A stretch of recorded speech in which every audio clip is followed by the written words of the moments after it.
Why are people drawn to various religions?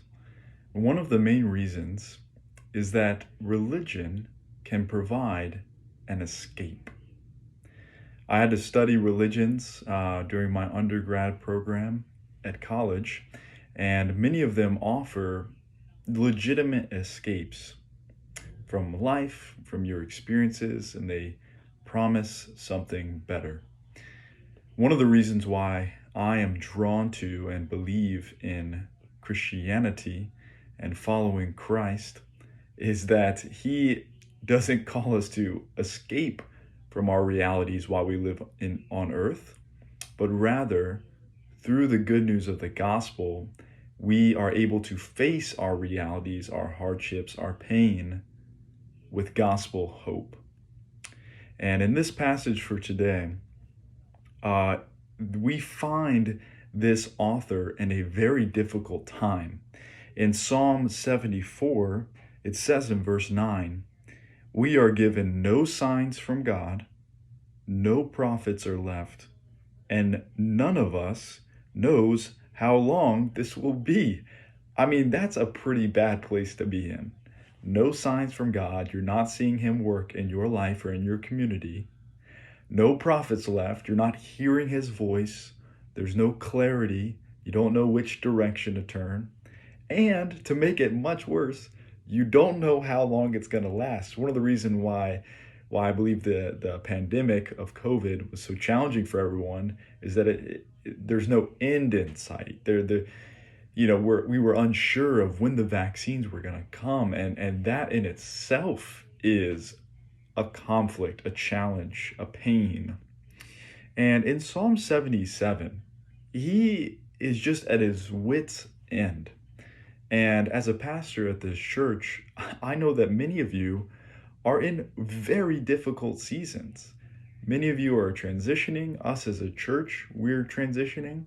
And some of our older adults are caring for aging parents. And maybe you feel alone, even though you're a part of our community.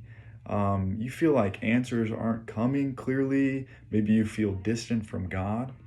In Psalm 77, that's where we find this author. He says, "I cried out to God for help. I cried out to God to hear me." He's crying out to God, and he doesn't even feel like God is listening.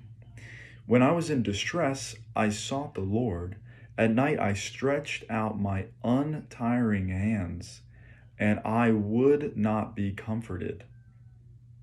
This person in the night is struggling to even find comfort. How have you been sleeping? Are your eyes restless? Is that moment that's supposed to be a moment of restoration, a moment of anxiety and feeling restless and untiring? Verse 3 continues, "I remember you, God, and I groaned." Remembrance of the Lord should bring rejoicing, but here it's bringing sorrow. Why? "I meditated and my spirit grew faint. You kept my eyes from closing. I was too troubled to speak.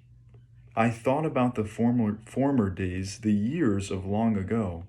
I remembered my songs in the night. My heart meditated and my spirit asked, will the Lord reject forever?" Like, will it always be this way? Is it gonna get better? Will He never show His favor again? Has His unfailing love vanished forever? Has His promise failed for all time? Has God forgotten to be merciful? Has He in anger withheld His compassion?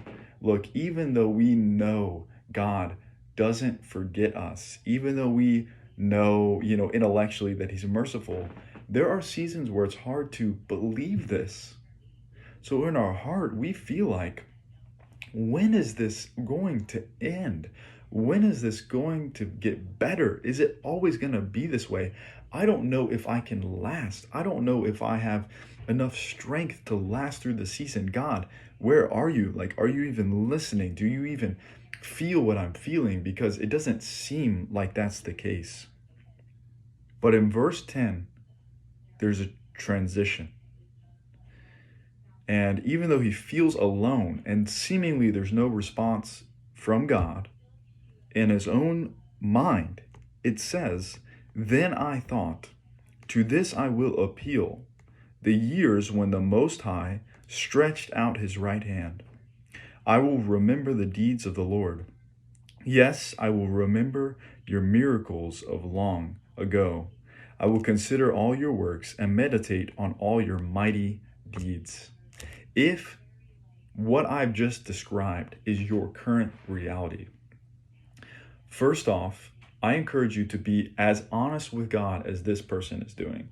Even if you don't feel like he's hearing you or he's with you, tell him that. He's strong enough to take it, and he's the only one that can do something about it. So get honest with God. But another thing that this gives us that we can do, not just think about or feel, but actually do, is to remember his faithfulness in the times of past. And what he's about to do here is really interesting. I encourage you to look at the end of chapter 77. He remembers God's deeds for the people of Israel, not even God's deeds for him as an individual. Maybe you can't even look back right now. Your eyes are so foggy with this present situation, you can't even remember his goodness in your own life recently. If that's the case, if you're that far, feeling that far from God, then look at God's faithfulness in the lives of others.